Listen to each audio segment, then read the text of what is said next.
Assalamualaikum warahmatullahi wabarakatuh. Selamat malam Ibu Yolanda yang saya hormati dan teman-teman yang saya hormati.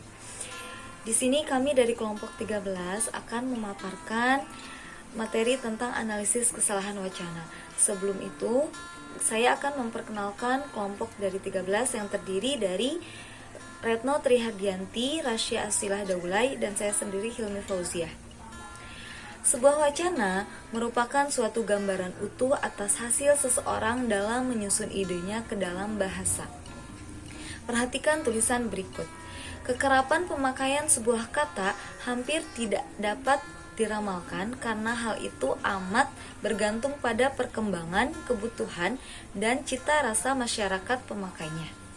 Bisa jadi, sebuah kata yang dulu amat kerap digunakan kini hampir tak terdengar, dan pada masa datang mungkin akan kembali kerap terdengar atau sama sekali hilang dari pemakaian. Subjek hal itu pada klausa anak kalimat pada kalimat pertama telah menghubungkan klausa itu dengan klausa pertama, karena hal itu mengacu pada kekerapan pemakaian kata yang terdapat pada klausa pertama. Perubahan orientasi dari budaya lisan ke budaya tulis hampir tidak terelakkan lagi pada masa sekarang ini. Bahasa Indonesia haruslah tidak boleh kehilangan identitasnya sebagai bahasa bangsa. Orientasi itu dapat menimbulkan kontak dalam bahasa tulis. Jadi, ciri-ciri khas bahasa Indonesia tetap harus dipertahankan. Akibatnya, ragam bahasa tulis akan banyak diwarnai oleh kontak dalam ragam itu. Contoh yang baru saja saya bacakan bukan sebuah wacana, karena kalimat-kalimat di dalamnya tidak menunjukkan adanya keberpautan bahasa ataupun kesinambungan informasi. Setiap kalimat pembentuknya berdiri sendiri, tidak memiliki hubungan semantis di antara proposisi yang terdapat pada kalimat lain di dalam kumpulan kalimat itu. Dengan demikian, lebih pas jika contoh yang tadi saja saya bacakan itu hanya disebut kumpulan kalimat. Aspek-aspek wacana. Wacana memiliki aspek semantis dan aspek gramatikal. Aspek semantis terbagi atas hubungan semantis antara bagian-bagian wacana dan kesatuan latar belakang semantis wacana. Lalu, aspek gramatikal terdiri atas konjungsi, elipsis, paralelisme, dan substitusi.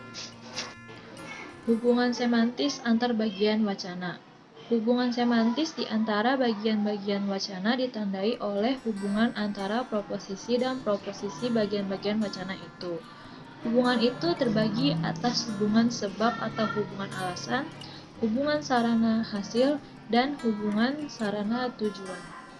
Baik, selanjutnya ada hubungan sebab atau hubungan alasan. A. Musim kemarau tahun ini amat panjang. B. Di mana-mana terjadi kekeringan. C. Tanah-tanah sawah rekah kepanasan. D. Petani mengeluh karena tidak ada air. E. Musim tanam terlambat. F. Panen pun menjadi tidak menentu karena pohon padi mati kekeringan. Kalimat A pada contoh di atas merupakan sebab atau alasan mengapa semua informasi yang terdapat pada kalimat B sampai dengan kalimat F itu terjadi. Yang kedua ada kesatuan latar belakang semantis wacana. Kesatuan latar belakang semantis wacana ditandai oleh yang pertama ada kesatuan topik, kedua hubungan di antara peserta tuturan, lalu yang ketiga ada media yang digunakan. Selanjutnya ada kesatuan latar belakang semantis. Kesatuan topik, contoh iklan. Sebagai iklan, kalimat wacana itu terasa belakang semantis. Pendek-pendek, kurang lengkap, tetapi tetap tegas dan tanpa basa-basi. Hubungan di antara peserta tuturan, contohnya percakapan antara ibu dan anak. Seorang ibu menggunakan kata ganti kamu kepada anaknya, tetapi anak menggunakan kata sapaan mama.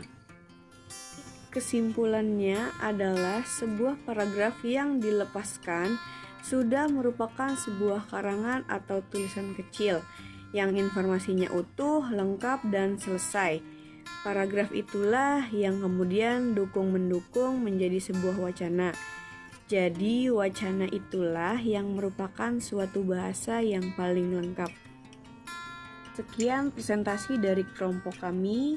Kurang lebihnya mohon maaf. Wassalamualaikum warahmatullahi wabarakatuh.